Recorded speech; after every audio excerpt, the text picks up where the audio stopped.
May I have your kind attention, please? Our program will start in a minute, so please find yourself a seat to settle down. Thank you.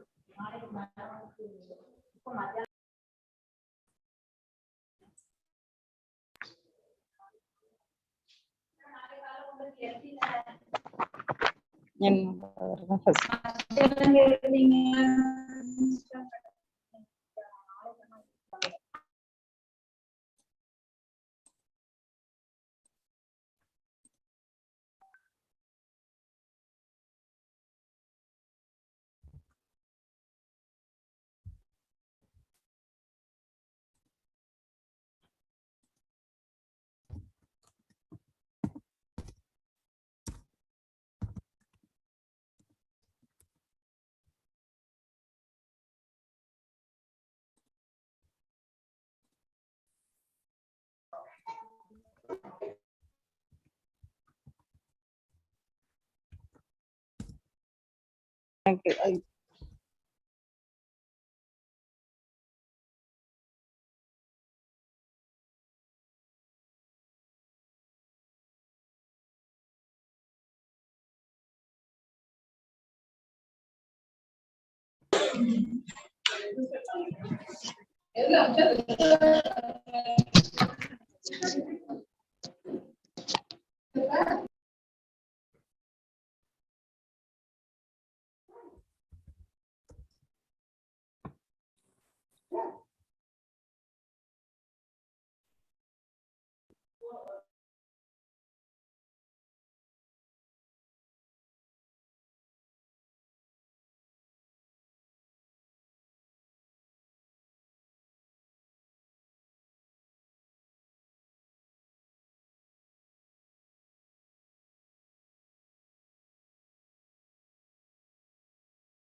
Yes, dear all, may I have your kind attention, please? Our program will start in a minute, so please find yourself a seat to settle down.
It's a good day for a good day.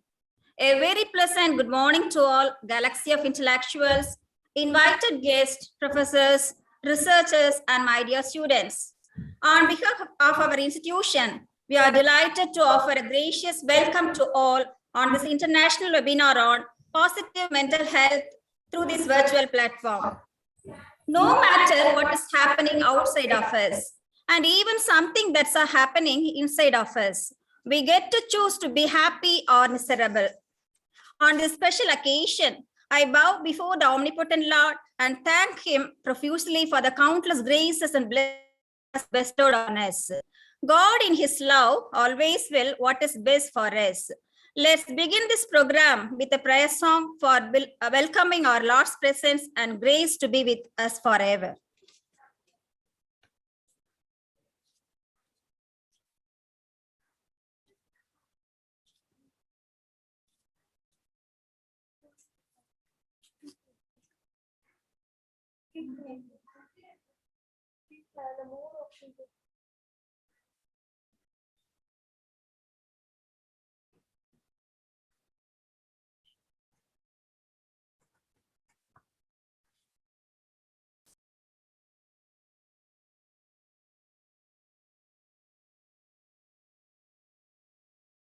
For me, he will be my guide, hold me closely to his side. With love and strength for each new day, he will make a way, he will make a way. Oh, God will make a way where there seems to be no way. He works in ways we cannot see. He will make a way for me. He will be my guide, hold me closely to his side. With love and strength for each new day, he will make a way. He will make a way. By a roadway in the wilderness, he'll lead me. Rivers in the desert will I see. Heaven and earth will fade, but his word will still remain. And he will do something new today. Oh, God will make a way where there seems to be no way. He works in ways we cannot see. He will make a way for me. He will be my guide, hold me closely to his side. With love and strength for each new day, he will make a way. He will make a way. By a roadway in the wilderness, you lead me. And rivers in the desert will I see.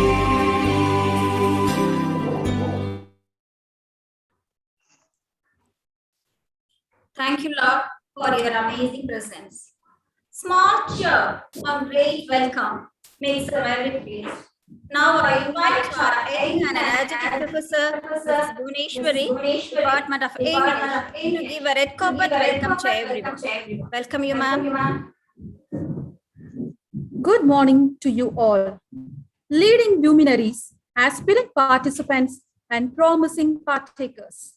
It's a glorious moment to extend my warm wishes to welcome you all on behalf of our ICM management on this one-day international seminar on topic positive mental health. I am pleased to witness you all here in this virtual platform, which I believe that participating in this webinar, we are in the right place at the right time to gather, exchange, and contribute our knowledge in a way to understand the importance of mental health and to align it in a way for sustainable individual growth and strengthening universal peace, obviously in this pandemic time. So it's a glad welcome we bring you this morning filled with grace, hopes, and dreams. She is clothed with strength and dignity, and she laughs without fear of the future. Proverbs 31:25. First, I would like to welcome Reverend Sister A. Gemma, our determined and dedicated secretary of our college. Welcome, sister. The world needs strong women who loves and lift others with love, lives bravely with tender, fierce, and indomitable will. It's my privilege to welcome Reverend Sister Dr. L. Vasanthi Medona, the vibrant principal of our college, to this program. Welcome, sister. It's my pleasure to welcome our honorable resource person of this program, the most inspiring person who epitomized the wordings finding inner peace and achieving peace of mind is the major.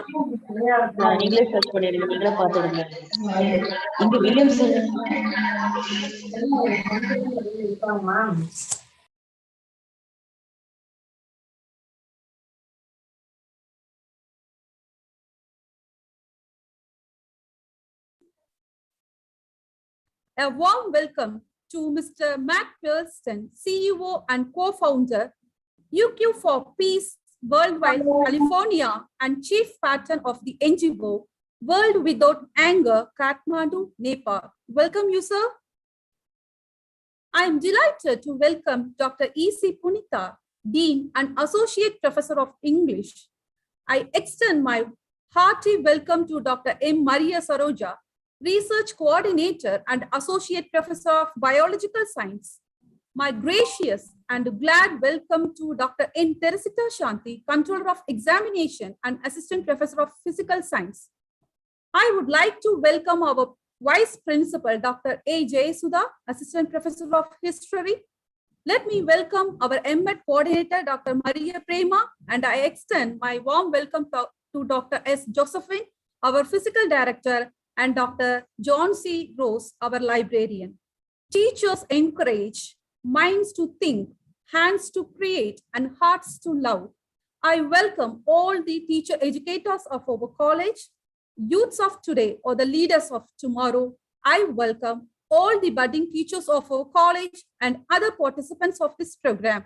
In this virtual webinar, I could recognize some familiar names of the participants from teaching and research groups. A warm welcome to you all. I welcome one and all once again on behalf of our Ignatian family. Thank you.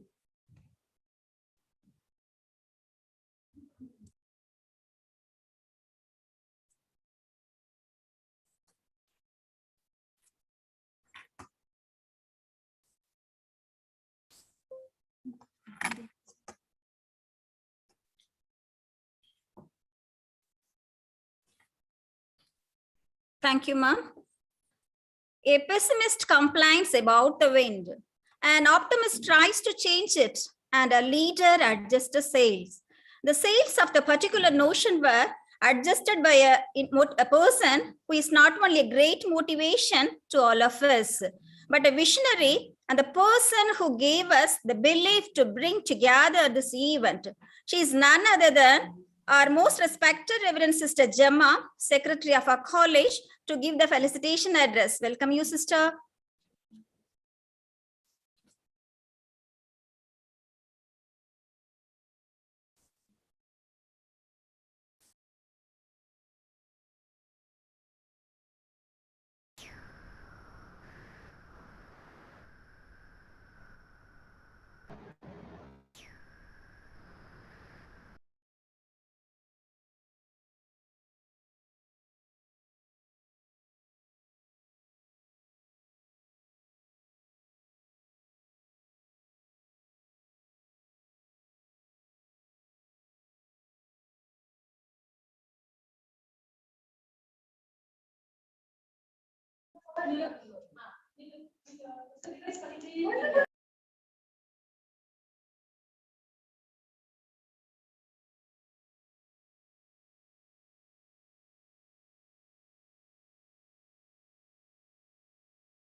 Respected Sister Principal Vasanthi Madonna, all the resource and eminent persons, our professors, faculty members, and the research group. Good morning to you all. I'm delighted today about this positive mental health, which brings a real mental health and also to every person and every stage in life. It always refers to cognitive thinking and emotional well-being. It affects how we think, feel, and act. It helps to determine how we handle a situation, relate to others, and make choices. Good mental health helps us to feel well and function in the world. We realize our potentials, work productively, cope with normal stress of life, contribute to the society. It is because of this positive mental health, we have the emotions of happiness, love, joy, compassion, and we feel generously satisfied with life. It gives a sense of spiritual well-being, a sense of meaning or purpose, and feeling of peace.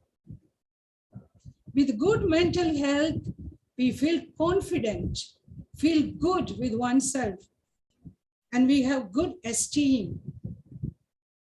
When we face unexpected changes or challenges, we draw energy from inner strength, which is given by this positive mental health. So today we have eminent resource persons with us who will throw light in this aspect. I appreciate our professors who have taken effort to arrange this international webinar. With God's blessings, may this day a meaningful and fruitful one. Thank you.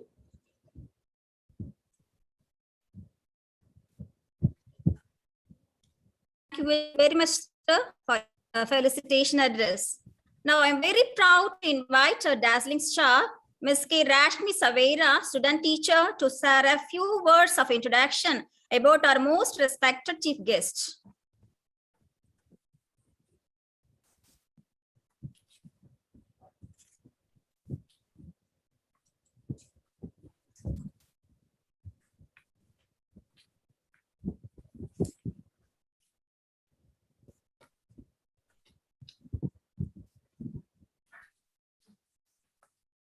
Good morning to each one of you present here. I'm profoundly delighted to take an opportunity to introduce the chief guest, that is person of the day, Mr. Matt Perez, co-founder of EQ4 Peace Worldwide NGO, California. Matt believes the term mental health has negative connotations.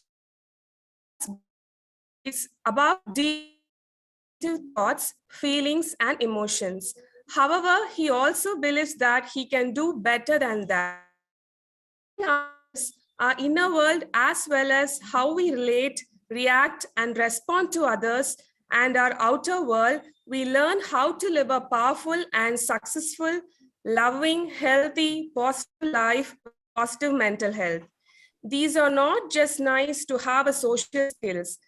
It is a set of language, skills, attitudes, beliefs, concepts, and competencies that are must-have coping skills critical to our daily lives. Positive mental health is not about ignoring or denying the negatives. There are many negatives in the world, so we need to be aware of them, face them, and do our best to manage them. At the same time, we can learn to actively joy and love in our lives using simple, free, profound, powerful skills like EQ, mindfulness, gratitude, communication skills, and emotional control, leading to emotional mastery and peace. As humans, we are social creatures, so we do not like to feel alone and lonely, and we don't have to. So let's join as we explore our inner world together. Thank you.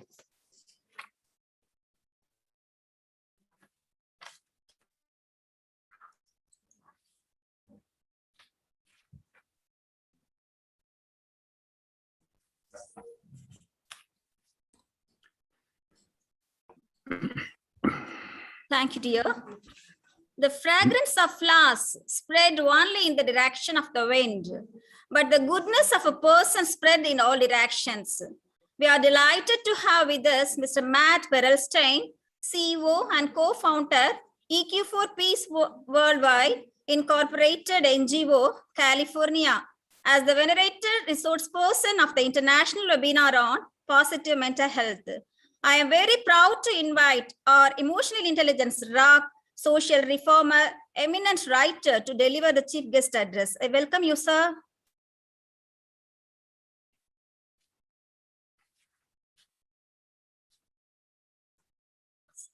Sir, please. Are you ready for me? Yeah, yes, sir. Okay, very good. Okay, and I'm audible, so good. Okay, well, thank you very much for having me. Thank you for the invitation, and it's an honor to be here to address St. Ignatius. It looks like a good group, and wanting to learn more about what's going on inside of us and how we can do better. So I'm excited about the topic of positive mental health because it can make some huge difference. It is making huge differences in different people's lives, and like the introduction said, that we are it's free. It's free inside of all of us. So we can use it. We can use it as much as we want, anytime we want. I have a PowerPoint that I was going to share, but it says that I can't offer it. So can I, could you, oh, here we go. Okay, never mind. It's coming up now. Let me know if you can see my PowerPoint.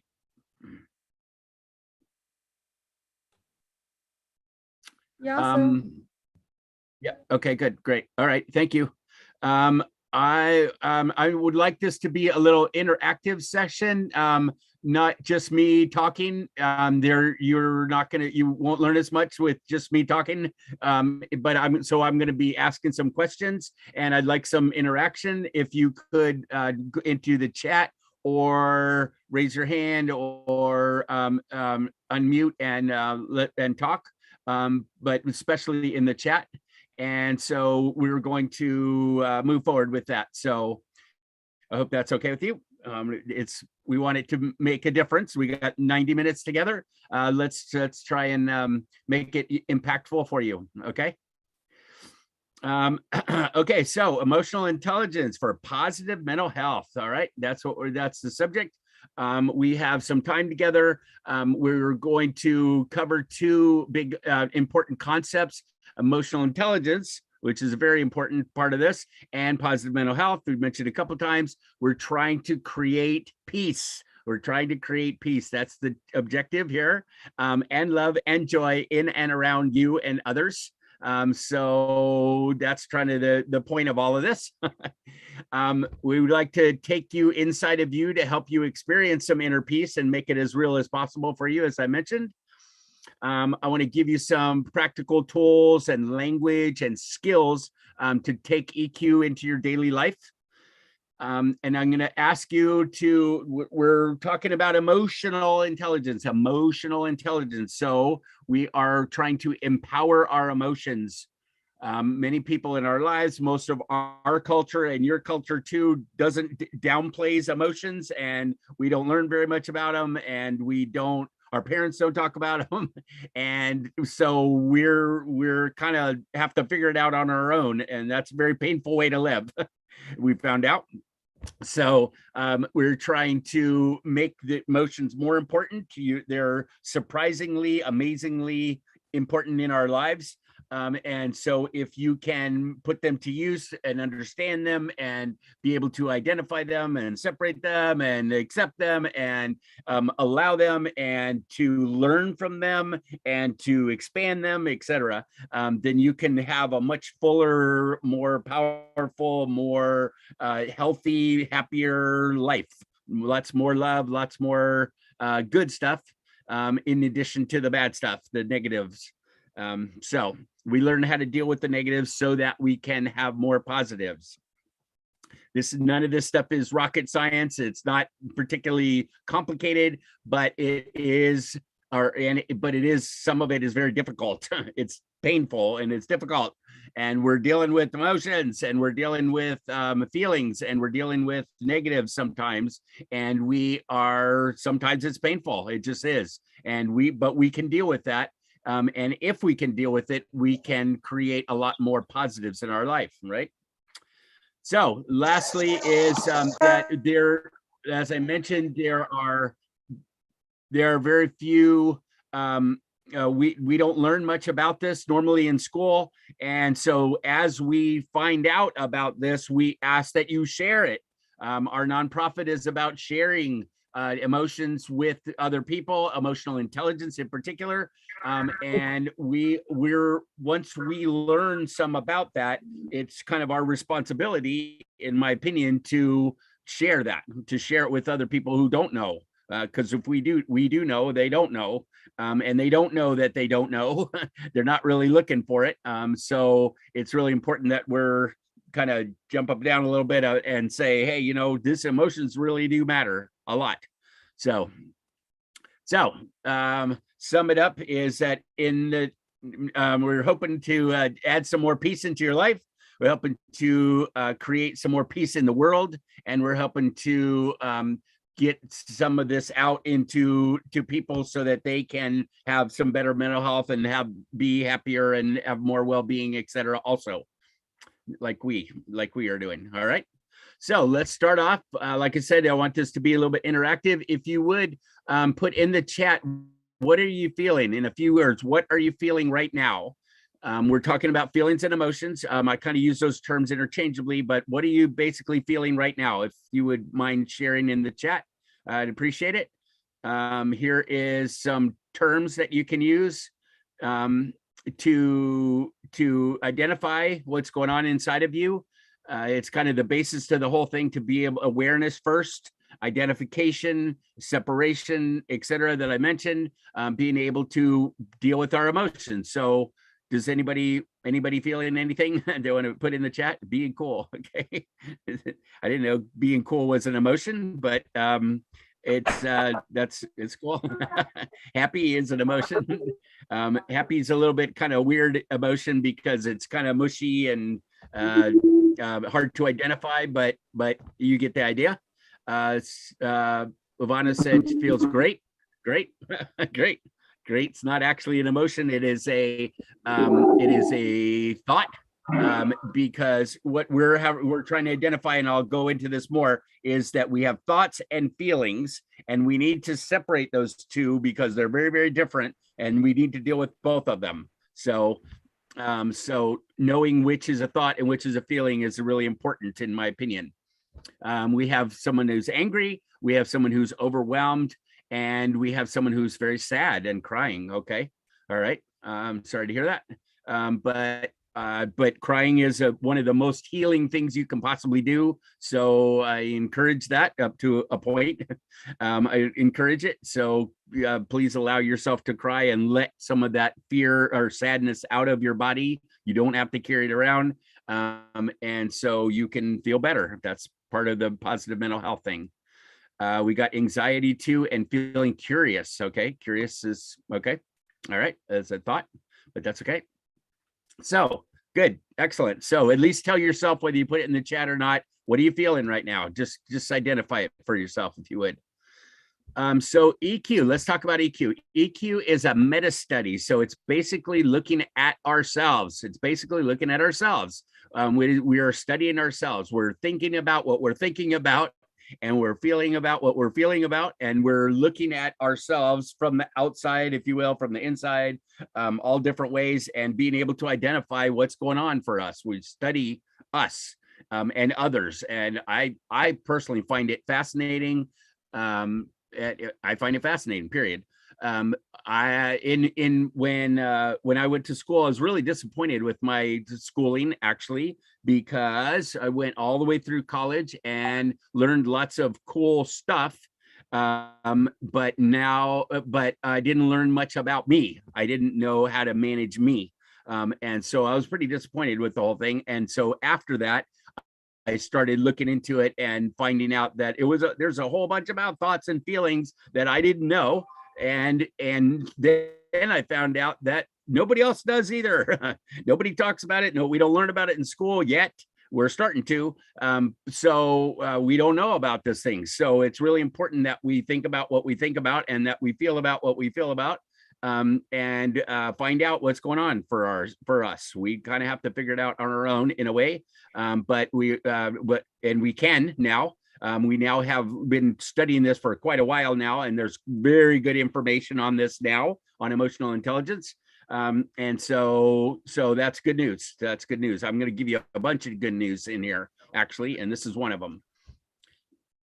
Let's talk about positive mental health. So you guys have probably heard of positive psychology. If you hadn't heard of positive mental health, positive psychology goes on the premise that that for a bunch of years before positive psychology came about, the most therapy was for people who were having problems, right? We're having problems, and they're going from the negative, basically getting people back to quote unquote normal, which means you're going from negative to zero. We were trying to relieve pain and get back to zero, to nothing, right? Or to even and calm, and basically in a chart, it would be zero. So in positive psychology, Dr. Seligman realized that we can do better than that. We can do better than that. We don't have to necessarily just go up to normal. We can do better. We can be loving. We can be happy. We can be successful. We can be resilient. We can be powerful. We can do all kinds of things by learning from people who do those kind of things and put it into use in our own life. So basically what he said is we can go from negative to zero and keep going, and we can actually get better. We can do better than that. So same idea with positive mental health, and that is that we don't necessarily have to just deal with problems. We can actually do better. So with our mental health, it's pretty cool, right? And how much does all this cost? I'm going to say this a bunch of times because it's one of my favorite things. There is no charge. None of this costs any money. Positive psychology, positive mental health, they don't cost anything ever. You might pay someone to train you to do it, to take their time or to read a book or to take a class, that kind of thing. But the actual, once you have the tools and you understand how they work, it's free inside of you for the rest of your days, forever and ever. And it's a wonderful thing, as much as you want, anytime you want. And it's kind of magical. There's I don't think I have a slide on this, but yeah, I do. Never mind. There's a science to it. There's an art to it, which is how to do it. And together, the science and the art together become kind of magical, which is pretty cool. So we can learn to deal with our down in order to go up and stay up. All right. We're still going to come back down sometimes, but we can go down. We can deal with our pain, our fear, our anger, our sadness, our depression, all anxiety, stress, all that stuff. We can deal with all of that stuff. And as we deal with it, we can let go of it. We can move it aside. We can get it out of our body, and we can come back to not only normal, but actually better than we were before. Pretty cool, right? We can learn, well, I just said this, we can learn how to go down and deal with our negative emotions for the purpose of going up and to experience our positives. One of the keys to this whole thing, in my opinion, and it's kind of tough one, is feel it to heal it. Feel it to heal it, which means that if you're sad, like Janita said earlier, I'm crying, being sad, she is allowing herself to cry, which is pretty cool. So she is allowing herself to feel it, and that will help her heal it. That's it. It's really simple. Little kids even can understand this. Again, it's hard and it's painful sometimes, but it's not very complicated, which I think is cool. So the way this bottom line is, emotions matter a lot more than we ever thought possible, when we ever imagined. So give yourself the ability and the willingness and the challenge, I guess, to deal with your feelings and emotions. So what is emotional intelligence? It's about being smarter about our thoughts and our feelings. We have thoughts and feelings 24/7, 365. We're going to think and we're going to feel. We can't really stop them. We can try. we can calm them and we can get to a nice place and that kind of thing. But we can't really stop our thoughts and our feelings. They just keep on coming. And so we need to be good at them. We need to get good at them. And it's in my opinion, the most practical subject on the planet. So in my opinion, because it's with us all day, every day, and it's with all of us all day, every day. So what it does is it allows us to respond rather than react. That's kind of the bottom line to the whole thing. Respond means that we take an information and then we decide, we make a good conscious decision about what to do about it, how we're going to respond to the information that we got, as opposed to reacting where we're habitual and we're going on our feelings or go out of control, or we're someone upset us and we attack back right away, or we lash out, or that kind of thing. Those are all reactions as opposed to responses. A response is a good, educated, smart thing to do. So we're trying to respond rather than react. I find that very useful. There's some different components to it. I'll go through real quick. It starts up here with self-awareness. It always starts with self-awareness, and that means that you know about you. You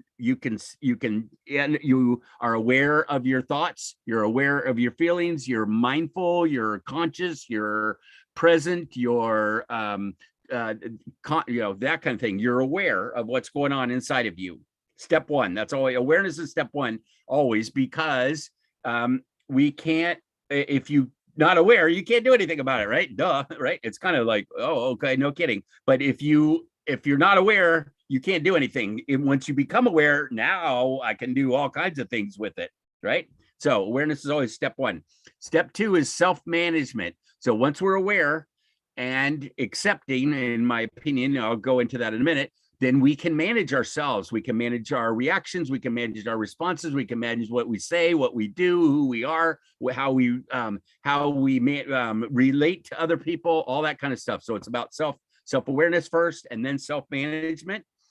Next is social awareness, which means we're aware of other people. So it turns out, and relationship skills. So as it turns out, we like to talk about and have people understand and care about what we think and feel, right? Do you like it when people listen to you and care about what you're thinking and feeling? Well, guess what? So do other people. And if we listen to them, if we are mindful of what people are thinking and feeling, and we concentrate on that in our relationships, then we get better relationships. People like that. Pretty cool, huh? And then lastly is responsible decision making, which is about taking into account that we have thoughts and feelings, and then taking all that cool information that our body is trying to give us and using that to make good, sound decisions, right? Okay, so that's the basics of it. This is SEL, by the way. SEL is social emotional learning. It's right here in the center. In schools, mostly in schools in India and in the United States, it's called social emotional learning. You won't see them teaching emotional intelligence very often. It's called SEL, and that's just what they call it. It's the same thing, but that's what it's called, and it's very, very important. It has become mandated. It's become law in the United States in a lot of places, not all of them, but a lot of places. So we're starting. It's still not very popular. It's not, I mean, it's not very, it's not used in a lot of places. There's still tons and tons of schools that don't use it or don't teach it. And in India, I understand, I think last year came a new rule that you had to have a school counselor in all the schools, which is a good start also. It'd be better to have it in all the classes, etc. But we're getting there. And that is, like I said, that's the point of our nonprofit, is to get emotional intelligence into schools, work, and homes everywhere, because they lead to peace. And that's what we're shooting for, is peace. So we'll get more into that in just a minute. So here's some cool benefits. I love this slide. Some of the benefits of emotional intelligence. Some of the benefits of emotional intelligence are pretty wild. Look at these. It gives us choices. It gives us freedom. Wonderful, right? It gives us personal power to be who we are and to make things happen in our lives. EQ can teach us how to love. Actually, we can be smart about how we love. Cool, huh? We can create intimacy and closeness with our emotional intelligence. We can feel better and more alive and more happy and well and all kinds of good, all the good stuff. We can get better results if we can manage ourselves, and we can create better relationships, and we can get better results. We can be more successful. We can be a leader if we want to in our lives. We can have self-esteem and self-care and self-love. Those are some pretty nice things, right? We can find our purpose for living. That's a big deal, I think. What are you doing here? Why are you here? That kind of thing.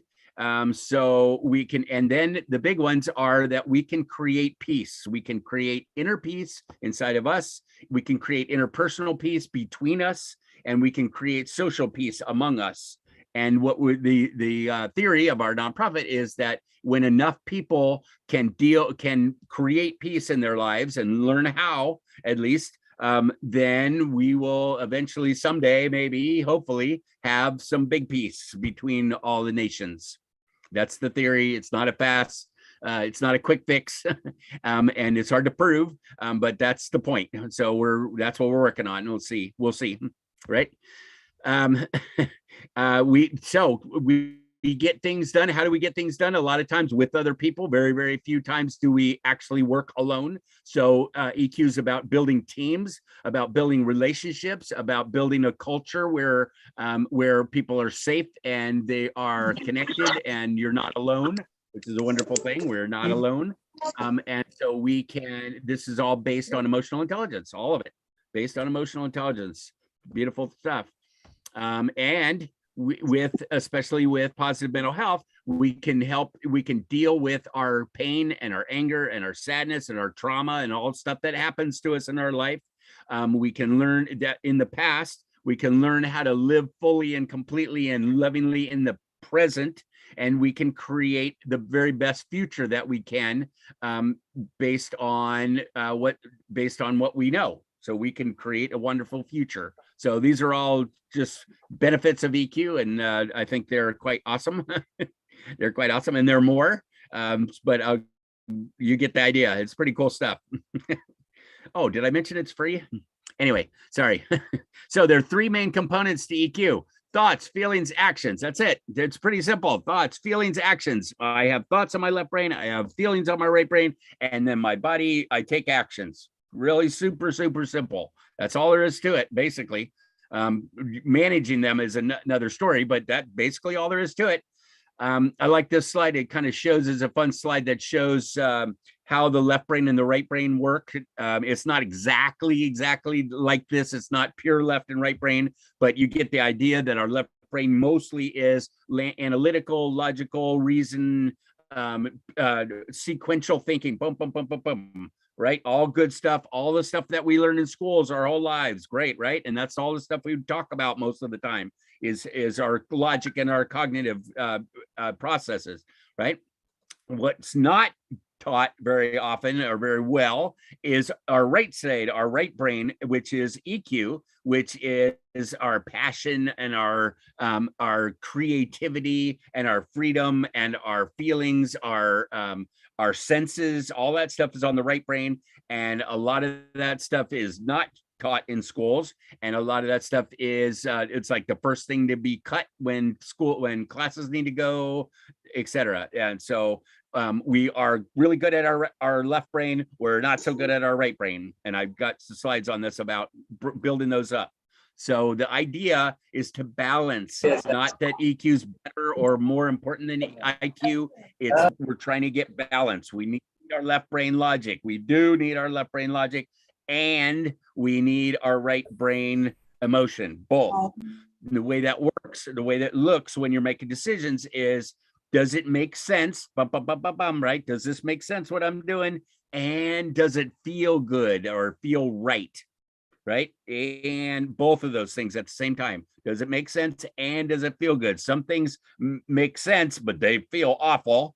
Some things feel really good, but they don't make any sense. Like, I don't know, like addictions and stuff like that. We're doing this stuff and it does not make any sense for me to do this, but man, it sure feels good. So the idea is to get some balance here, get some balance and get them both aligned together.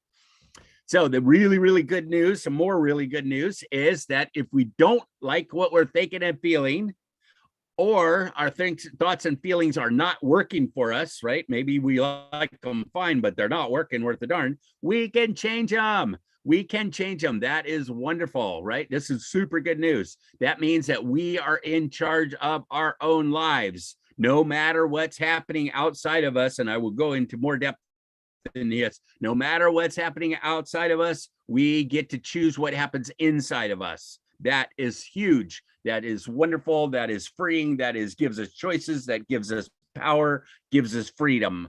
And so that's why I'm here jumping up and down about it, because it's really important. And most people don't know that. Most people, in my opinion, don't know that.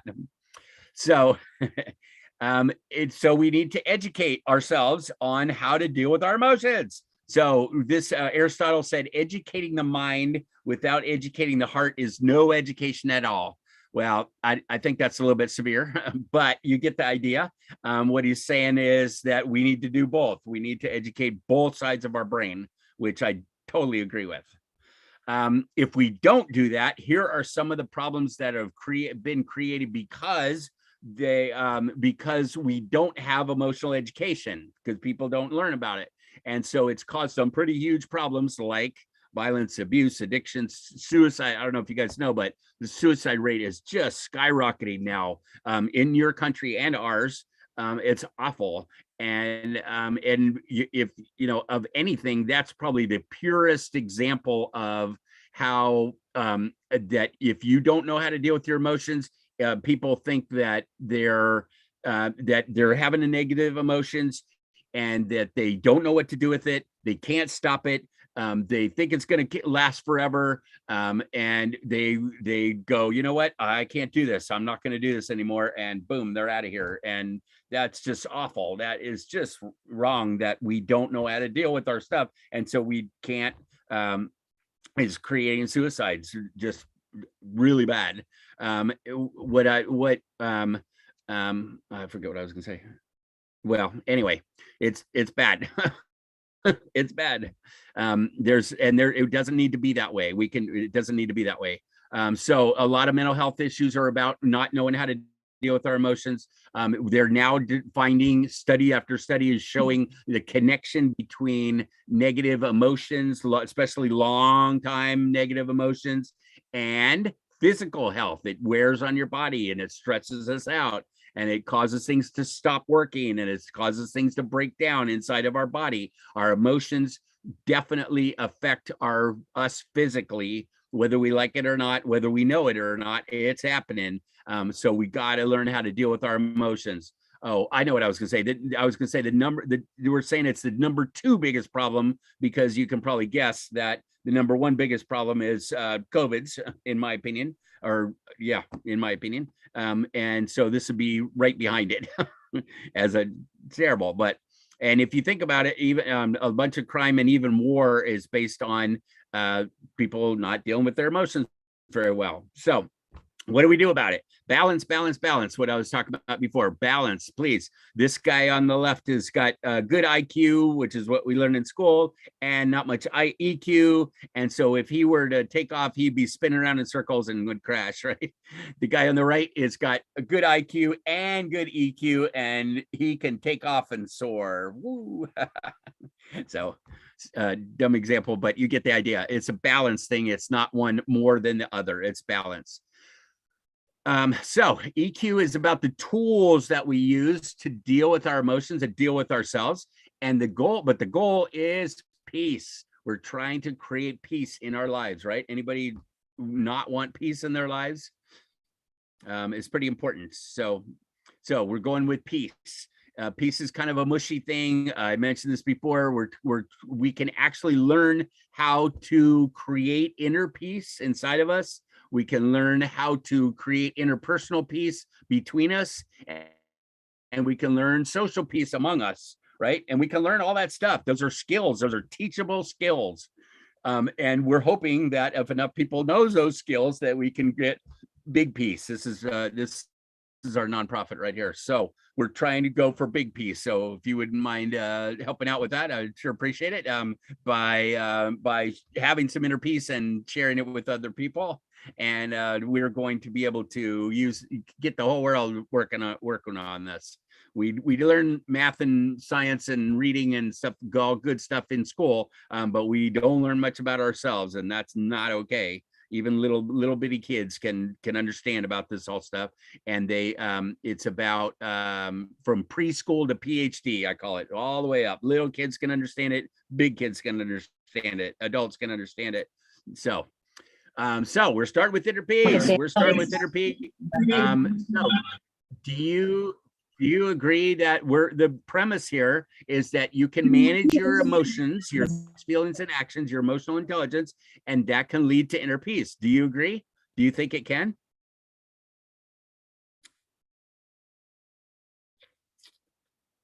Feel free to put in the chat if you like.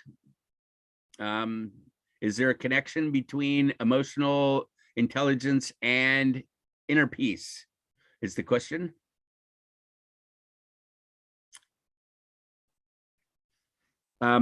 Okay, so let's try it for a second. Inner peace, I can teach you about emotional intelligence, but I can't really teach you about inner peace because it's really personal. It's up to you. It's your thing. So I can't really teach about that. So what we can do though is help you experience it. So picture a time, if you would, take just a minute, picture a time in your past when you felt totally at peace inside of you, that you felt really good. What was happening for you? What did it look like, and what did it sound like? See if you can get a picture of it. Maybe close your eyes for a second and imagine the time in your past when you just felt great, just really nice and calm and loving and powerful and just peaceful, just good in yourself. Can you picture that time?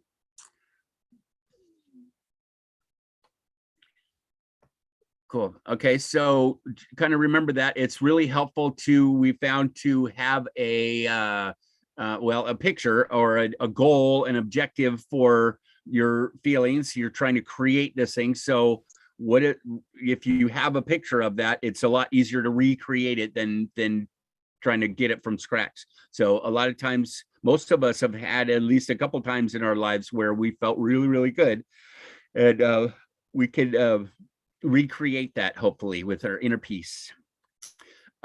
So here's another one, is that now also that's what happened in the past. Imagine a time in your future when you are feeling totally happy and peaceful. Where would you be? Where can you imagine? Close your eyes and imagine. Would it be in your bed, calm, alone? All snuggled up in a blanket, maybe? Is it walking somewhere, or like on the beach, or on a mountaintop where you're totally peaceful and you're totally centered? What's your picture? Create a picture for yourself in your mind, and then it's easier to create. Listen to the sounds around you. What kind of things are happening, etc. Okay, so I just want to take a peaceful minute there and imagine what's happening, or what's possible for you, and I'm hoping that you will be able to recreate that as you go. So inner peace begins, check this out. Inner peace begins the moment you choose not to allow another person or event to control your emotions. That means that you are in charge of you, not them, not the outside world. You are in charge of you. And so you're not allowing them to control you, you're controlling you. And that gives you the power. I'm kind of a control freak in that way. I like to have power over my life, especially inside my life. And so I am, so I'm looking for ways to be in control of my inner world. So that's what we got going on here. We're born that way. We're born pretty much that way, you guys. We're born with only a few fears, right? We only have a few fears and no anger. There's a couple of theories. I have it in the resources at the end of this slideshow that is that shows that there are some theory. Again, this is theory. It's really hard to prove that we're born with only two fears. One is the fear of falling, and one is the fear of loud noises. Wham! Loud noises, and that's it. Which means that this, again, more good news, that we have all the other fears that we have now and all the anger that we have now, we made it up along the way. We were not born with it. We learned it. It's learned behavior, right? It was nurture, not nature. We were not born that way. And so we don't have to carry it around. We don't have to deal. We do have to deal with it sometimes, but it's not ours. It's not necessarily ours. It's not something we're stuck with. It's just something. It's just a thing that we need to deal with, and we can deal with it, and we can let it go, and then go back to our natural state, which is calm, peaceful, loving, powerful, etc. Cool, huh? Good news, right? If we learn to be angry, we can unlearn it. Same way. Here's a little chart that shows that basically kids are born with really high EQ. We have two granddaughters now, two granddaughters, and one of them is 3 years old and one of them's 3 months old. And the 3-month-old just recently was so cool. I got to see him yesterday, and she is really calm. She's really calm. If she has her needs met, like diaper and fed and that kind of thing, and she's not cold or teeth, now her teeth are starting to come in, which is really sad to see her crying about internal pain. But basically, when her needs are met, she's pretty calm and pretty happy. That's a natural state, which is really good news again. And what mostly happens though with people, according to this chart, is that it's downhill from there. We start off pretty good, we start off pretty happy, and we either have trauma sometimes that creates negatives right away, or sometimes it's a little slower, where we're just we have pain and disappointment and that kind of thing that happens in our families over time, so a little slower, or we are just normal life, and even then it's downhill, because a lot of times people are not very nice, and kids are mean to each other, and things happen, and we don't express stuff, and it gets stuck in our body, etc. And basically it's downhill from there. The good news is it does not have to be that way. It doesn't have to be that way. It doesn't have to stay that way. We can do stuff about it. We can learn emotional intelligence, and we can come back up again and go back to where we were as a child.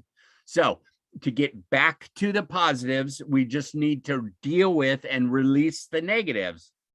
Again, sounds easy. It's not. It sounds easy, but it's not. It's tough. But the good news is that that's all we got to do. We need to figure out how to manage our emotions, our negative emotions especially, so that we can move them aside and go back to our natural loving state, which is really, really good news to me. And it all starts with our thoughts. I kept saying thoughts, feelings, emotion, or thoughts, feelings, actions, right? Well, it's in that order. We usually have thoughts first, and then our thought. If we have a thought, if we have a positive thought, if we have a happy thought, we're probably going to have happy feelings, right? If we have a negative thought, we're going to have negative feelings. Duh, right? But that's kind of how it works. The cool part is that we can alter ourselves and alter our attitudes about life, and change what we think. We can't necessarily stop it, and we can't necessarily quote unquote control it, but we can change it. So we can have a thought and then watch it. We become aware of it. We can be aware of that, what happened. We can understand it and accept it.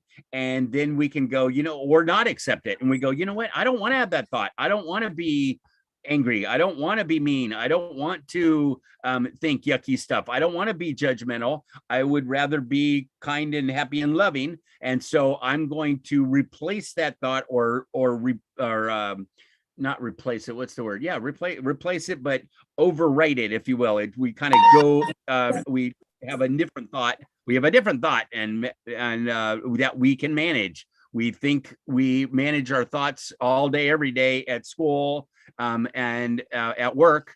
And so we can consciously create thoughts that work better for us and feel better.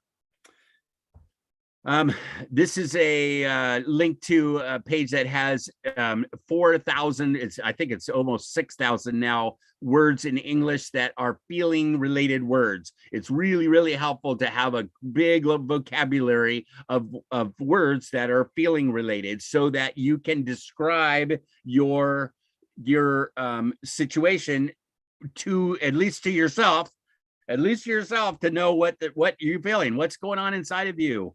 Like I said, awareness is a big part of this whole thing. So it's really helpful to have a big vocabulary to know about what you feel. I call it name it to tame it. Name it to tame it, which means that if I can identify what I'm feeling, a lot of times I'll feel better right away. As soon as I know, I'm like, if it's really a big thing like, gosh, I feel awful today, or I'm in a bad mood, or that kind of thing where it's a big, mushy, generalized, right? That's hard to deal with. But if I say, wait a minute, what am I actually feeling? I can say, I'm afraid of a couple things. There's some stuff that's getting ready to happen, and I'm afraid it's not going to go well. Fear is about the future. And so what am I afraid of that's coming up? Or what am I angry about? Or what am I sad about? The anger and sadness are about the past. So what happened that is still lingering, that's going on with me? What I'm getting at is that if you identify what you're feeling, if you can be specific about what you're feeling, it really helps. Being big negative generalizations are difficult to deal with. More specific is easier to deal with. So try to identify what it is what you're feeling. And so it's really helpful to have a big vocabulary, and it's also really helpful, based on my experience, to just sum them up. There are a whole bunch of different feelings. There's but the big three negatives are fear, anger, and sadness. Fear, anger, and sadness. And the bottom line to that is that if we can deal with our fear, our deepest fears, our biggest anger, and our most intense sadness, if we can deal with just those three things, there just isn't that much that life can throw at us that we can't handle. That's pretty cool, huh? So if you get good at these three feelings, then you can handle almost anything. It's pretty, I think that is super good news. More good news, more good news. So those are the big three negatives. Here's the big three positives: joy, peace, and love. You might check in with yourself and figure out which one of these is most important to you. I just realized this the other day, that it's pretty cool to be able to say, for me, I look for joy personally. That's my biggest thing in my life is I want joy. And so the strategy to create joy in my life is different than a strategy to create peace in my life. And it's different than creating love in my life, they're all different. So check in with yourself and see which ones of these are the most important to you. What are you looking for? Okay, Janita says peace. Great. Okay, great. So there's certain things that you can do. There's a lot of things you can do to create peace in your life. Knowing that. So another piece. Great. Thanks, Ramya. So yeah, which one is most important to you? If you want to put it in the chat, that would be great. But know inside of you which one it is. We had a funny thing happen. The story of when I first realized this is that my wife and she's going for peace and I go for joy. And so sometimes we miss each other, even though they're both positives and they're both good things, they're different. They're very different. And so what I'm doing is makes her crazy because I'm going for joy and she's trying to be peaceful. And some of joy is sometimes it's not peaceful, it's fun and it's vibrant and it's big. And you see where I am. I didn't used to be this way. I used to be like I said, I didn't have my I wasn't right. We didn't have much emotional education when I was growing up. I didn't have hardly any. And so I didn't know how to do any of this stuff. And so as I've been learning it, I've been trying to create this stuff on purpose. And what you do to create joy is different than what you do to create peace. They're different. So good to know what's your biggest priority. So this is kind of how this works. And I'm going to go into a little bit of depth here about no matter what happens outside of us, we have the power to control what happens inside of us. We are in control of our own lives. That's a beautiful thing.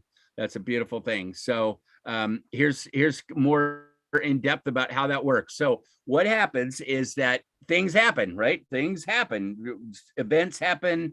If you get out of bed in the morning, your stuff's going to happen. It just is. Even if you don't get out of bed in the morning, stuff's going to happen. So stuff happens, right? Around us. It just does. There's a whole world going on and stuff happens. That's step one. We then have a thought about what happened and a feeling about what happened. And guess what? Now it's inside. Now it's inside and now it's yours. Now it starts the whole challenge of emotional intelligence, because once you had a thought and a feeling about what's going on, it's now yours. It is completely yours. And I can assure you that most people don't know what your thoughts and feelings, and a lot of people don't really care, unfortunately.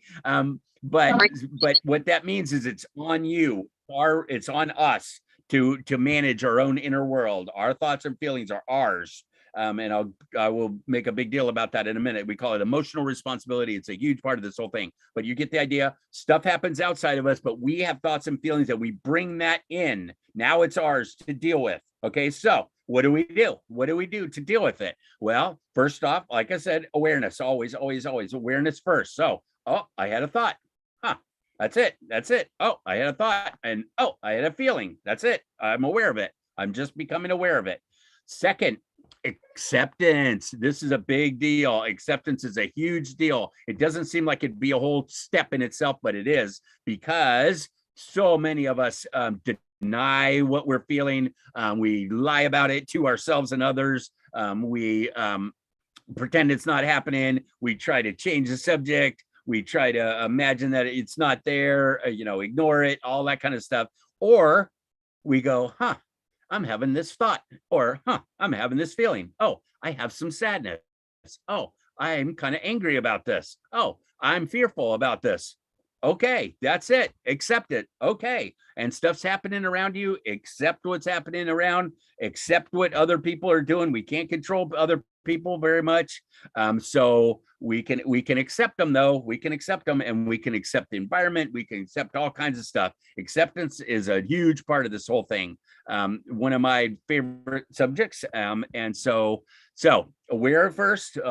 Yep, I'm having a feeling. And acceptance. Oh, I'm having a feeling. Okay.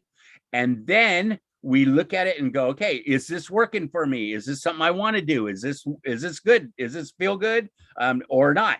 Right. So we evaluate, right? And then we decide based on our thoughts, like I said, and our feelings. Does it make sense? And does it feel good? So we make decisions based on our thoughts and our feelings together, and balanced, and all this good information our body's giving us. And then we get to decide, what are we going to do about it? What are we going to do about it? What action are we going to take? And again, responsibility wise, it's yours. That your thought, your feeling, your action. Nobody makes you do anything. People can strongly encourage you to do things, but they can't make you think anything. We can't make you feel anything. And we can't make you do anything, really. We can't really. So it's yours. So that's cool. Also, we can act on stuff or not act on stuff. And that is another huge part of this. No action is an action, very real, very valid action. And with big, strong emotions, a lot of times, no action is a really good idea. Really good idea. Keep your mouth shut. Sometimes when you got a big, strong feeling, sometimes I'm not saying it. I'm not going to say it. I could, but I'm not going to. And who's in charge there? I am. Who's in charge? I am. And that's what I'm looking for. Even if I decide not to do something, it's because I decided not to do it, right? Not somebody else. Nobody forced me. I decided not to do it. And so that puts me in control of my life again. Ready? I mean, yay, right? Yeah. So a bunch of our actions that we decided to do or not do become our behaviors and what we do and who we are. And that's the results we get in our life. So that's pretty cool, right? So to summarize, stuff happens outside of us. We then bring it inside with our thoughts and feelings. We process it and become aware and accept that and evaluate it and make a decision. And then we act on it or don't act on it and make stuff happen. So that can be back outside. So inside or outside, inside, outside. Cool, right? That's basically how it works. Here's a summary to the whole thing. Basically, our inner world is our thoughts and our feelings. Our outer world is our actions and results. Okay, does that sound right? Does that sound right to you guys? Okay, here, as I mentioned, is a big part of this. And in fact, if you don't take anything from this talk, I would like for you to take this one thing. They're your thoughts, they're your feelings, they're your actions. You are responsible. They're yours. That again is very, very good news, but it also is very, very real. It's reality. They're yours.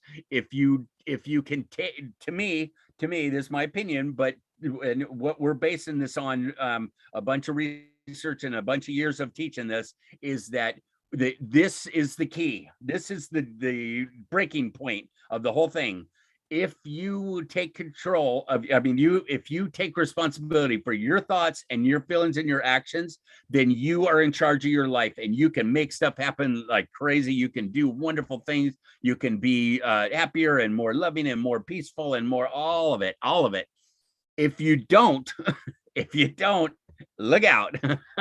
If you're going up, great. If you take responsibility, great. If you start heading down, you become a whiner and a blamer and a victim, and they did it to me, and it's my parents, and it's this teacher, and it's the school, and it's the pandemic, and it's all this stuff. They did it to me, and poor me, and there's nothing I can do about it, and it's awful, and blah blah blah blah blah. It gets to be a drag, right? Because we're releasing responsibility. We're trying to put it on someone else when it's actually ours. So I highly, highly, highly recommend that you take emotional responsibility for everyone. Now, it's not some of your thoughts and feelings, all of them, right? We can't make you think or feel anything. We can make somebody feel physically, right? I can bap you or whatever, and I can make you feel something physically without your permission, but I can't make you think or feel anything without your permission emotionally. So because it's yours. So that's good news. Okay, again, here's the 3 steps kind of summed up. Awareness, I'm feeling something. Acceptance, okay, I'm feeling it. Okay. Action, what am I going to do about it? If anything, what am I going to do about it? Okay, now that I know and I accept it, what am I going to do about it? Maybe nothing, maybe something. It's up to you, but this makes it, now it's your world. So, are you willing to make a commitment to yourself to learn EQ? Are you learning? Is this helpful for you? Is it helpful for you to learn about your emotions? What would you change? What would you, or at least be aware of emotionally? What kind of stuff do you not have a good grasp on right now? And what are some of the things you can do differently as a result of this? What could you do differently if you were emotionally intelligent, if you were paying attention to your thoughts and feelings? What would you do differently? Think about it. Put it in the chat if you want to, but think about it. Okay, positive mental health. Again, this is kind of awareness, acceptance, action, but it's knowing what you feel, accepting what you feel, and expressing your feelings in productive, acceptable ways, not just dumping all over people, not screaming at people in their face, not big drama, any of that stuff. Find productive, acceptable ways to express your emotions, but do express them. So, okay, here we go. Now, this is for you guys. Now, this is the next bunch of slides are a quiz. There is a 7-question quiz, and I'm going to ask you to rate each of the 7 components to this. And it's not only helpful to see where you're at, but it's also, I found this helpful in this particular quiz to, these are the steps to dealing with your emotions. So it's kind of put together into a quiz where you rate yourself. So if you would just put in the chat a 1, 2, 3, 4, or 5 in each of the questions as they come up. Okay, you ready? Here we go. So first one is awareness. Like I said, so when your body feels something like fear or anger or sadness or shame or guilt, how well do you notice and become aware of your feelings? So go ahead and throw in the chat 1, 2, 3, 4, or 5. Ready, go.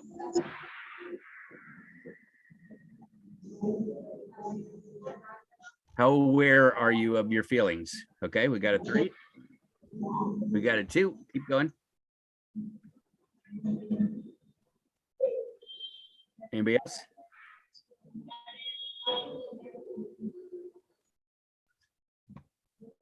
Be helpful if you engage. Okay. All right. Well, you don't have to put it in the chat if you don't want to. All right. We got some more 3s and 2s. Okay, good. Thanks, guys. You can just write it down for yourself or keep track of it. And we're going to add these up at the end. So if you want to write them down or put them in your phone or whatever. Okay. So we got a bunch, mostly 2s and 3s. We got all 2s and 3s. Okay. So semi-aware, looks like got some work to do there, and that's okay. That's okay. It's good to know what you need to work on, right? No judgment here about it. It just is how it is. As Dr. Wayne Dyer said, one of the most important things to personal growth is it is how it is, exactly how it is. It's very real. So, okay, good. So thank you for sharing. So awareness first. Second, acceptance. Is it okay with you when you feel mad or sad or afraid? How well do you accept your feelings versus judging and denying them? Okay, in the chat, ready, go. 1, 2, 3, 4, or 5 for acceptance.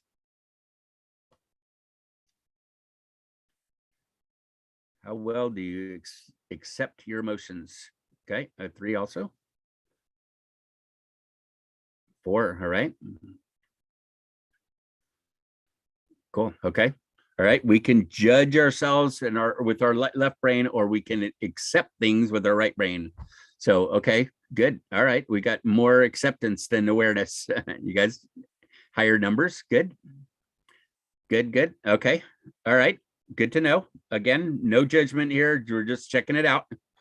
Okay, what's next? Identification. All right, so we're aware something happened and we accept it. What is it?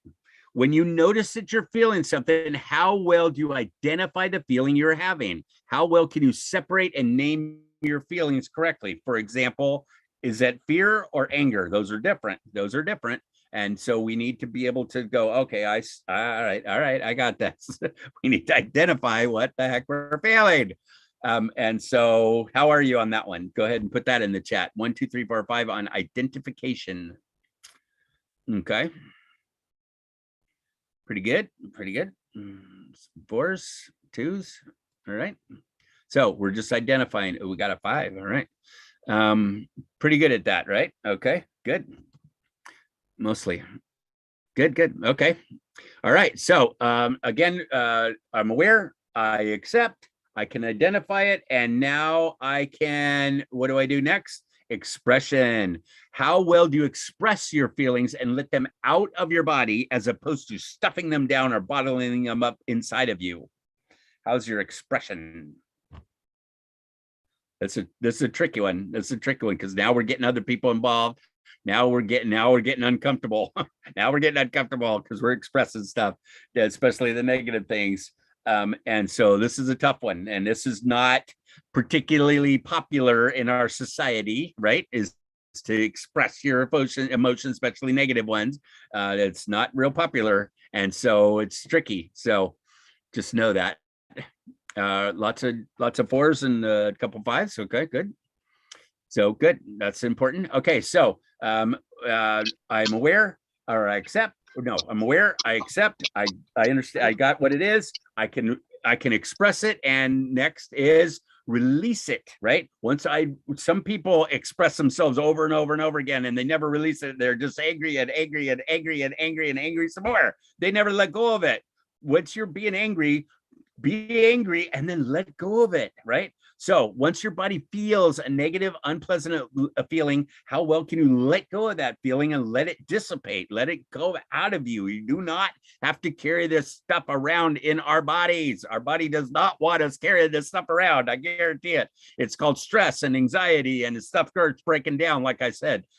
We need to be able good at this. We need to be good at releasing, right? We can find our emotions in our body. They sometimes are anger and fears in our neck or in our belly or in our lower back or that kind of thing. And we're like, oh, geez. And you find these emotions in our body, and we realize that we're carrying them around. Sometimes people carry this stuff around since childhood, and they've been carrying them around. They keep carrying them around, and you don't have to do that. And your body does not want you to do that.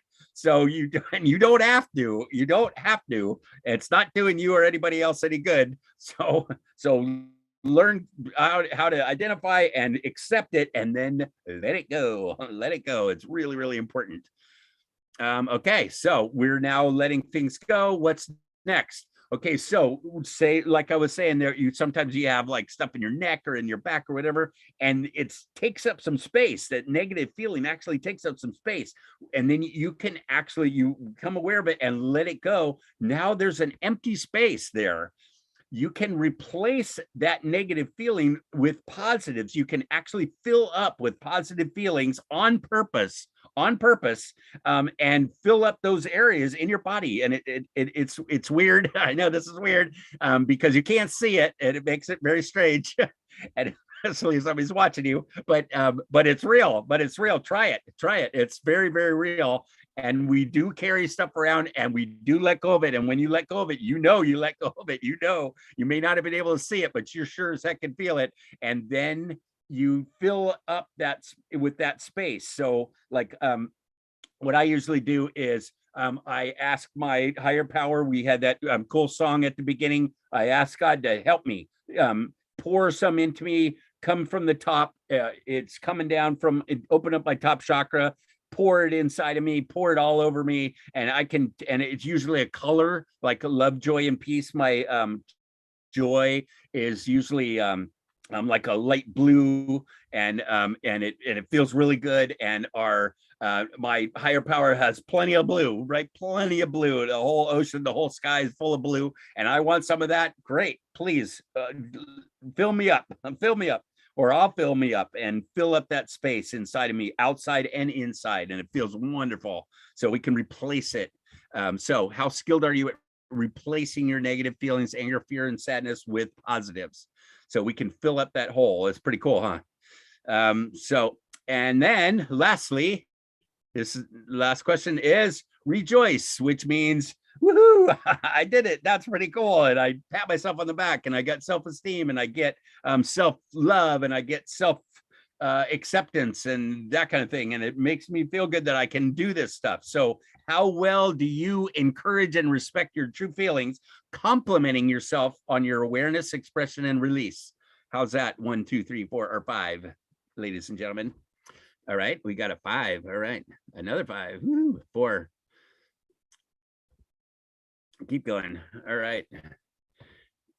Good. Okay, so we're patting ourselves on the back. Funny thing, right? We try to do this in our class. We go, okay, you put your arm out like this, and then you turn it over, and then you bend at the elbow and pat yourself on the back. So we're celebrating that we are emotionally intelligent, and we're celebrating that we have the power and the skill to make this stuff happen. And we're just celebrating life, that this is real life. This is real life, folks. And we can make it better. We can make it better. So here's a summary of them. Awareness, acceptance, identification, okay, expression, right, release, and replace, and then rejoice. Woohoo! So that's real quickie. And so how'd it go? So add up your numbers, add up your 7 numbers, and obviously higher is better. This is not scientific. It's just higher is better. If you got high, then way to go. You might consider, how did you learn this stuff, right? You probably did not learn it in school. More than likely, most of us did not. So how did you learn it? Who did you learn it from? Did you make it up on yourself, or did you have a cool parent or a teacher that took you by the hand and helped you with this? Did you have cool role models? Did you get them from reading or from movies or from anything like that? Where did you find out about this stuff? It's helpful to know where you learned. So Ramya said 21 median. Okay. All right. That's good. I hope you're good with that. And you can improve it if you like. But that's pretty good. In the middle, you got in the medians from 15 to 21, you still have things to learn. We always have things to learn. There could be a whole world inside you you're not fully aware of, which is true. And so do some more work on yourself and your emotions, and you will get some beautiful, wonderful benefits from that. Maria's got 25. All right, good job. So you're high. Good. So, but there's still room for improvement, but that's great. Congratulations.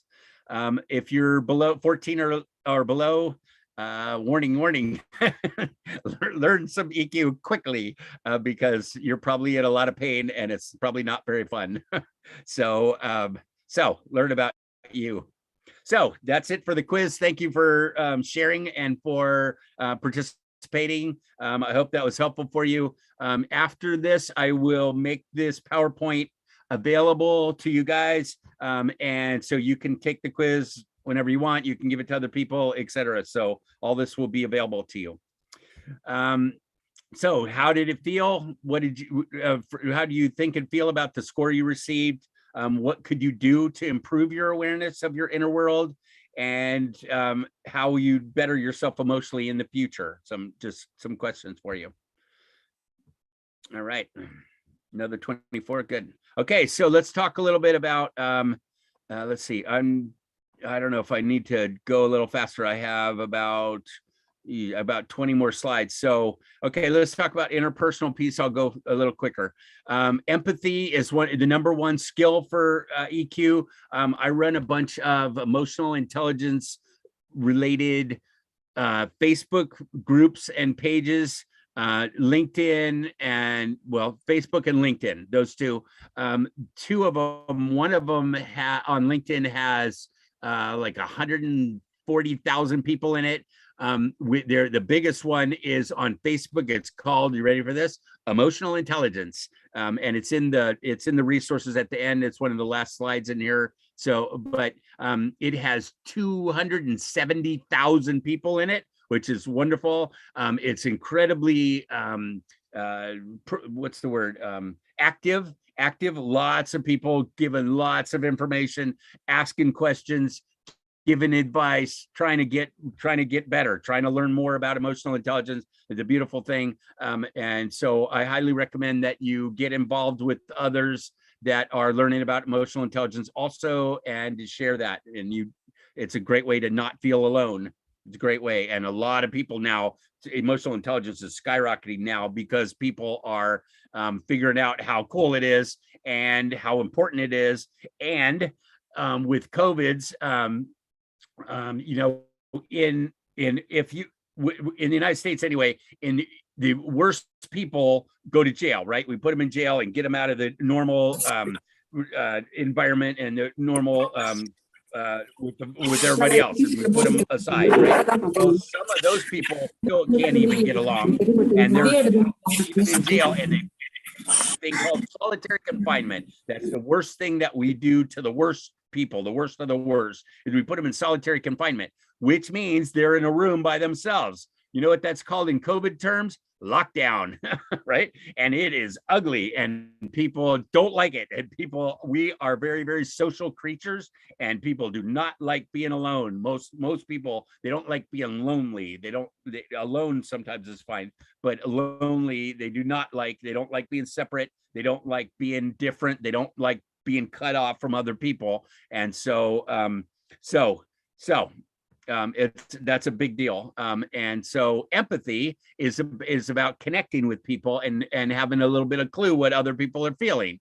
We had in that big group, that was my point. In the big group, we asked a question about what is the number one skill of EQ, and by far it was empathy. So check that out, learn it, practice it, get better at it. It's a wonderful thing. And empathy can be empathy for yourself and other people, both. You first, empathy. There is a focus on others. We listen with soul, I call it. This is a thing I just made up. It's called stop, open up, and listen, which means that one of our coolest emotional intelligence skills is to be able to open our heart or close our heart. It's up to us, right? How open I want to be, how closed I want to be is totally up to me.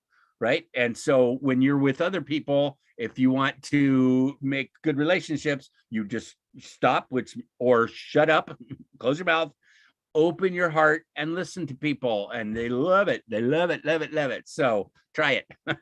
Try it. Curiosity, not what's wrong with you, not what's got, it's just curious. How did that feel for you? What thought did you have before you had that feeling? What thought did you have before the feeling? I'm curious. And you make it as curious and not judgmental, but curious. So try that. Suspend your judgment. I'm not telling you you're wrong. I'm not telling you you're stupid. I'm not telling you that was a dumb thing to do. Just suspend the judgment and be curious about it. It really helps. Speak carefully and mindfully. Appreciate uniqueness. Everybody's different. Everybody's different. Just because I would have thought that, or I would have done that, doesn't mean that that's what other people are doing. So notice that people are being unique. There's different kinds of empathy: capacity to understand, action, ability to understand, ability to sense. Empathy is kind of a guess. So you can be wrong, but it's kind of a guess. It's an educated guess, hopefully. Education being the emotional intelligence. So cognitive empathy, empathic empathy, emotive empathy, etc. Who is your role models? I'm kind of whipping through this now. You can get a buddy, get a partner, find somebody else who's on your same path, and help each other and be there for each other. And you don't have to be alone. You can do this together. It's a wonderful thing. Safety. Big indicator of emotional intelligence is about safety. We try to make it safe for others to be themselves and express themselves. We try to find safe people that we can express ourselves and be ourselves with. We try to make a safe environment at home, at work, at school. It's safety. Big skill that we need to do, and really important that in emotional intelligence. Respect each other, accept each other. You can accept that somebody's feeling something without approving. You don't have to approve of it. You can suspend your judgment and just accept that that's what they're doing and that's who they are. You can, and know that feelings matter a lot. Emotional safety is the key to this whole thing. You make it safe for people, you become very valuable to them. Check it out. Ability to open and close your heart. I already mentioned that. It's a huge skill. Communicating, stop, open up and listen, or shut up, open up and listen.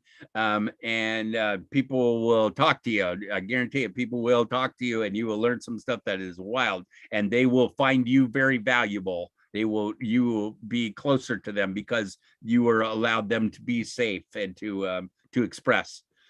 Listen for feelings. A lot of times when people are talking to you, the details and the facts and all that stuff don't really matter. What matters is, so how did that go for you? How was that for you? How'd that feel for you? And people are like, wow. And they really respond to that. Try it.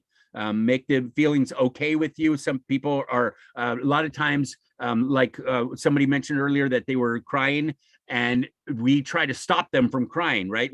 That's us trying to be a good friend, is to get them to stop crying. Well, guess what? I suggest the opposite. When somebody's crying, you let them cry, and what else? You have it, keep going. Once you're sad and you're allowing yourself to cry and it's in your heart and you're starting to release this stuff, we want them to get it all out, get the rest of it out, dump it. Right? It's not about stopping crying. That's not helpful. What is helpful is to dump it all, and then you feel so much better. So what else are you sad about? What else is hurting you right now? Really keep going. That's the safety part. That's the empathy part. That's the listening part, and that's the healing part. So try it. If you start to cry, don't try to stop them. Encourage them to continue until they're complete. Same with anger, unless they're being stupid about it. If you're using your anger in proper ways and you're responsible for it, you'd say the difference between complaining and venting. You ever heard the difference between complaining and venting? Complaining is, and they did this to me, and it's mostly about being a victim, and this is no good, and blah blah blah. As opposed to venting, where you go, you know what, this was awful. I'm angry about this, or I'm really sad about this, and I want to talk to you about it. I want to share that with you, and I want to get it out of my body. So I'm venting this information out of me. It doesn't have to be onto anybody. It's just out of me, and then I feel so much better. So venting is kind of magical, and complaining is not. Try it. Communications, big here, complaining versus venting. Why are you telling me this? Is kind of interesting. I like doing that. I think people are fascinating. So I'm always trying to figure out what's watching them and listening to them and noticing what they're feeling and what they're doing and all that kind of stuff. So boundaries are a huge part of this whole thing. Boundaries are about what's okay with me, what's not okay with me, how close you can get to me, what you could say to me, what's not okay for you to say to me, that kind of thing. We use our anger tool, and when I call it an anger tool, what I'm saying is you don't have to walk around being angry all the time to protect yourself. A lot of people close their heart down and they walk around like this all the time, and they're just watching for someone to attack them so they can keep up their anger and their boundaries. We don't have to do that. When you get good at emotional intelligence, you don't have to do that. What you can do is you can have your anger in your emotional toolbox, right, which is off to the side over here, and I can pick up that anger tool any time I want to. I do not have to walk around like this. And then when I'm done, I go, back off, buddy, or I go, hey, that's not okay, and I put the tool back down and I go, you know what? Let me explain this to you, and why, and I'll tell you why it's not okay and what is okay and that kind of thing. We can have our boundaries, but we do not have to walk around angry all the time. We can pick up our anger tool whenever we need it and put it back down. Nice. So, here's some of the rules. This is one of my mentors is Doc Downing. He came up with these rules of engagement. He called them no hurting yourself or others, no put downs, name calling, sarcasm, judgment, commands, guilt trips, or pouting or silence, any of that stuff. Just don't do it. It doesn't make for good, close relationships, and none of these. So try not to do all of those things. And try to talk about you, not them. You didn't make me feel anything. I felt blank because when you did this, I felt this. I felt this because what I saw was blah, blah, blah, right? But we're saying I. You can't argue with I. You get in much less arguments if you use the word I than if you use you. If you say you did this, you blah, blah, blah, you mean to me, you did this to me, that doesn't usually go very well, right? Try it, right? It doesn't usually go very well. But if I go, man, I felt this when you did that, or I was thinking this, or I believed when you said this, I believed this, or I expected, or I understood, or even I have a judgment about that. You know, you could say, you could be honest with people, say, I have a judgment about that, but it's my judgment. It's not you. It's not that you did it. It's that I have a judgment. So this is kind of cool thing that we made up a long time ago, which is called emotional yoga. In yoga, as you know, I'm sure probably, is that you get into position and you hold it and you hold it and you hold it. Even when it's uncomfortable, you hold it, and it makes you stronger on many levels, right? Yoga's amazing, magical thing. Also, again, how much does that cost? Nothing, right? Yoga can be, emotional yoga is similar, where you get into a feeling like the person that said that they were sad earlier, just stay there, stay there, stay there, hold it, and hold it. And then let it go, and then let it go. And that's part of what was in the quiz. You can release it, you can hold it for a second, you can get really comfortable with it, or you can get what I call getting comfortable being uncomfortable, which means that, you know, it's my sadness, and it's I don't particularly like it. It's uncomfortable for me, but I'm gonna be okay with it for a minute. I'm just gonna hang on to it for a minute. I'm gonna hang on to it for another minute. I'm gonna hang on to it for another minute. And then I'm going to let it go. And that gives us so much power to manage our emotions. It's a beautiful thing. Try it, try it, try it, try it. It's great. So emotional yoga. What else? Okay. If you cry, if you cry, keep crying. If you're angry, keep being angry until you get it all out. I like this. If you cry and you get no relief, you probably have anger also. If you're angry all the time and you get no relief, you probably need to cry. You probably need to cry. So check that out. They're again free, but kind of magical tools that God has given us to express ourselves. This is kind of fun thing is, what do you do about a problem? I got a problem. What am I going to do about that? Well, that's an action. What am I going to do about it is an action. What am I going to do with it is my thoughts and feelings and emotions. What am I going to do with that? All right, something just happened and it was bad, or it was big. What am I going to do with that? That's a whole different deal than what am I going to do about it. Check it out. They're very, very different. Awareness, acceptance, action. Again, we're on the recap now. We're almost done.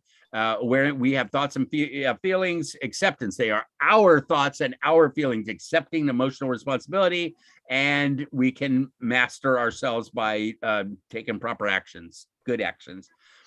So some takeaways from this: accept emotional responsibility. As I said, number one biggest thing of the whole thing, we can't not think and we can't not feel. So let's get good at both of those, right?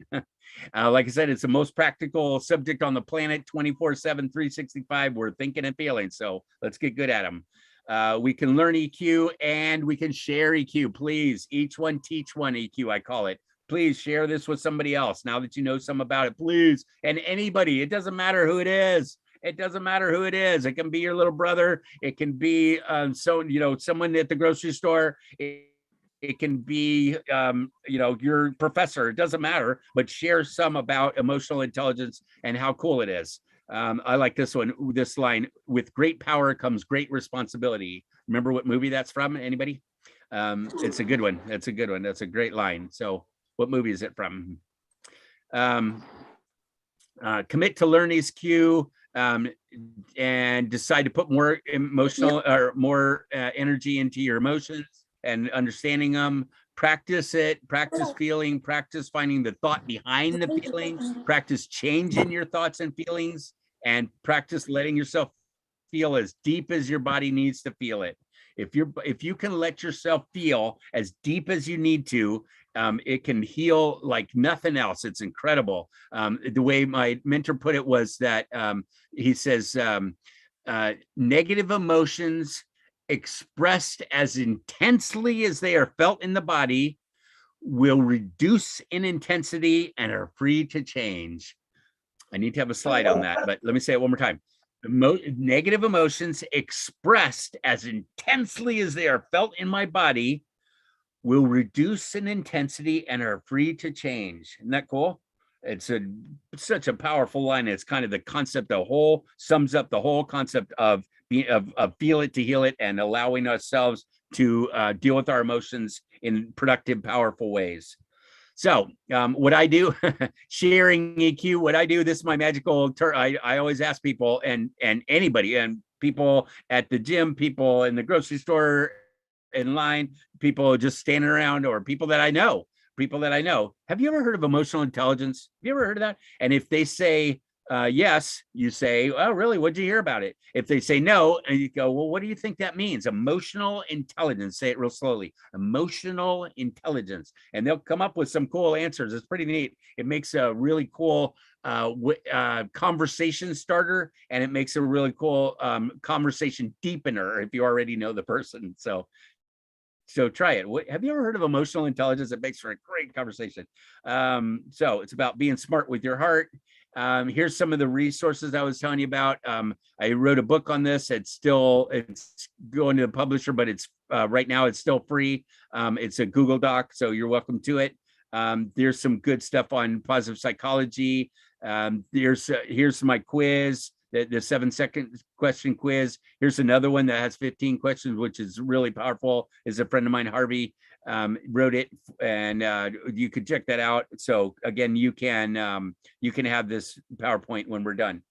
So if our nonprofit has a newsletter and lots of good information about what's going on in the world and how to create peace in our lives and that sort of thing. So if you want to join the newsletter, it's free. This is the link to it. So eqforpeace.org/join us. And then if you want to go ahead and, let's be friends on Facebook or LinkedIn or Twitter. Yeah, I shouldn't have done on Twitter. I don't use Twitter much. I should say LinkedIn. But anyway, so I have a whole bunch of YouTubes, a bunch of videos, training videos, etc. Here's my email, and I use WhatsApp all day, every day. So there it is, you guys. Thank you for listening. I hope you had some good takeaways from this, and I'm curious to hear any feedback you have. So there it is. Thank you again. So I will stop the PowerPoint and stop sharing. And if anybody has questions, truly, it's an excellent session, sir.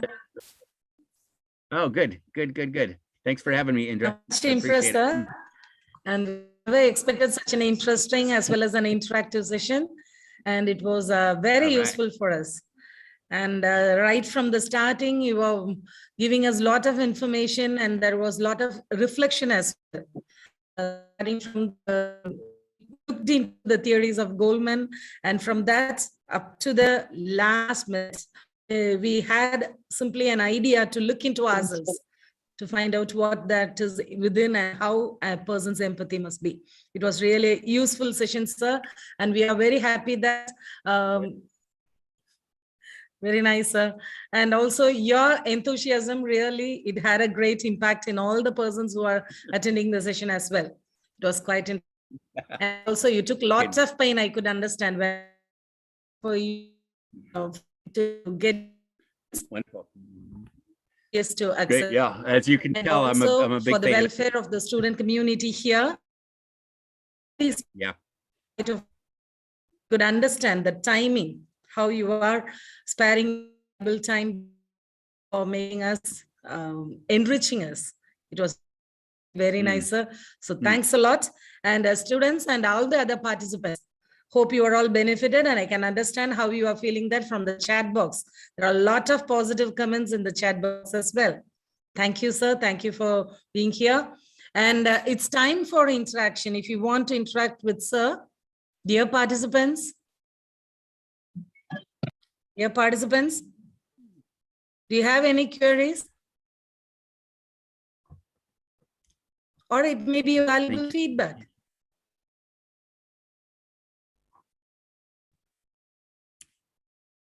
Kala, can you unmute yourself and speak? Now I can see the message you have sent in the chat box. Instead, you can unmute yourself and you can speak.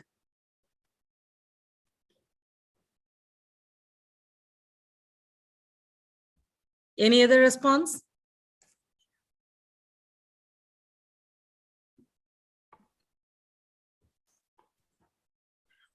Sir, may I have a question?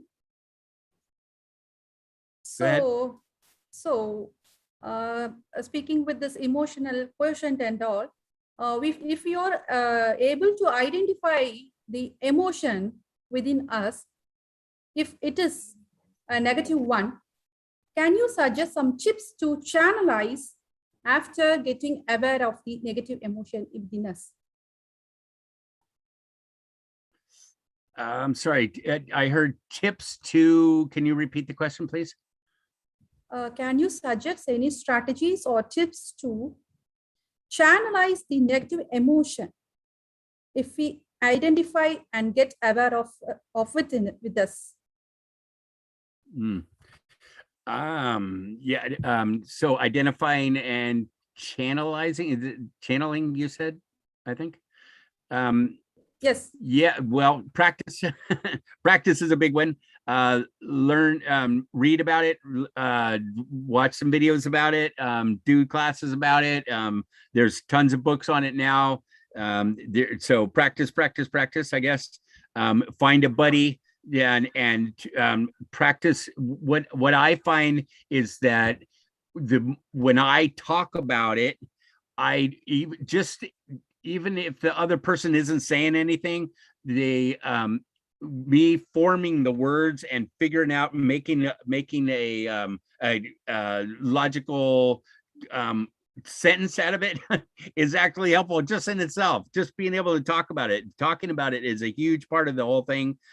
Therapy, most of therapy is about talking about what you're thinking and feeling, right? And so if you can find a buddy or someone safe in your life that you can talk to this stuff about and explore inside of you, and they can explore inside of them, it's a beautiful thing. It's a beautiful thing. So mostly practice. Again, most of it's free, and most of it is it's kind of magical the way it works. A very reliable and excellent answer. Thank you so much, sir. All right. Thanks a Good lot, luck with it sir. all. And shall we go on for a formal words of gratitude?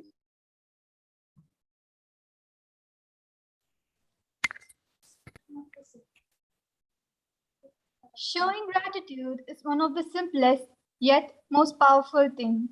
A warm good morning to the dignitaries, learned professors, and my dear participants.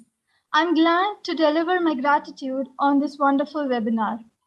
First and foremost, I thank God Almighty for His mercy, grace, and abundant blessings for the successful completion of this program.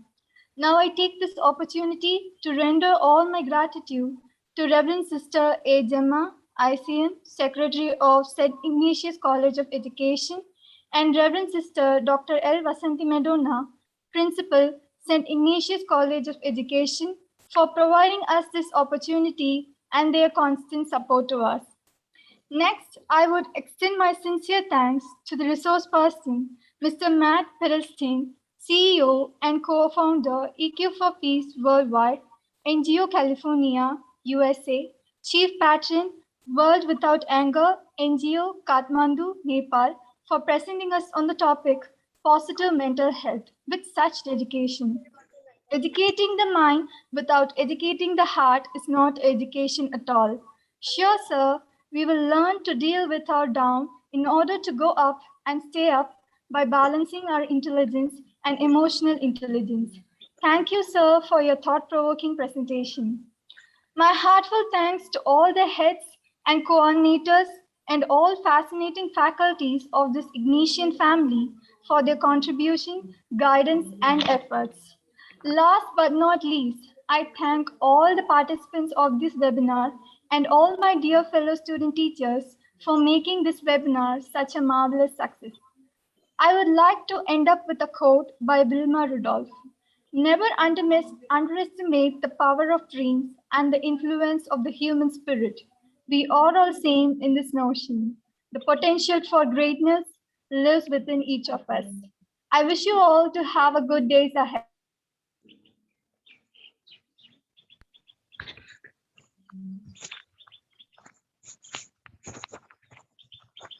Thank you again for having me. That was very fun. And I hope you can continue your emotional intelligence training. And it's almost midnight here where we are, so I'm going to go to bed. So thank you all. Take care. Thank you, sir. On behalf of the ICM management and also the management of St. Ignatius College of Education, I express our warm gratitude to all the participants, especially our valuable resource person. And now the first session of this international webinar is over by here. And let us all meet again exactly at 1:50. Please join so that it will be convenient for us to start the second session at 2 o'clock. So be on time, dear participants. Thank you so much, sir. Thank you. Good night.